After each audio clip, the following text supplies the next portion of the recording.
Hi friends, ఎలా ఉన్నారు? మనం ఈ వీడియోలో ఎన్ఐఆర్ఎఫ్ ర్యాంకింగ్ ప్రకారం తెలంగాణలోని టాప్ 10 ఇంజినీరింగ్ కాలేజెస్ లిస్ట్ అయితే ఒకసారి చూద్దాం.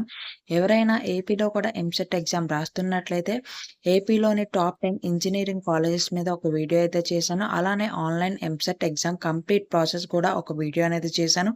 వీడియో లింక్స్ అనేవి డిస్క్రిప్షన్లో ఉంటాయి. మీకు యూజ్ ఉంటే చూడండి. వీడియోని ఇంకా లైక్ చేయకపోతే లైక్ చేయండి. ఛానల్ని సబ్స్క్రైబ్ చేసుకోకుండా వీడియోని ఎవరైనా చూస్తున్నట్లయితే సబ్స్క్రైబ్ చేసుకోవడం మాత్రం మర్చిపోకండి. ఫస్ట్ కాలేజ్ వచ్చేసి ఐఐటి హైదరాబాద్, సెకండ్ వచ్చేసి ఎన్ఐటి వరంగల్, థర్డ్ వన్ వచ్చేసి triple IT Hyderabad, fourth one వచ్చేసి University of Hyderabad, fifth one JNTUH University, sixth one SR University Warangal, seventh one Anurag University Hyderabad, eighth one వచ్చేసి VNR VJIET Hyderabad, ninth one వచ్చేసి Gokaraju Rangaraju Institute of Engineering and Technology, ఫైనల్గా 10th one వచ్చేసి Osmania university. ఇవైతే మనకి NIRF ranking ప్రకారం top 10 లిస్ట్లో ఉన్న కాలేజెస్ అన్నమాట. ఫ్రెండ్స్, ఈ వీడియోని మీ ఫ్రెండ్స్కి కూడా షేర్ చేయండి, వీడియోని లైక్ చేయండి, ఛానల్ని సబ్స్క్రైబ్ చేసుకోవడం మాత్రం మర్చిపోకండి మరిన్ని ఇలాంటి ఇన్ఫర్మేటివ్ వీడియోస్ కోసం.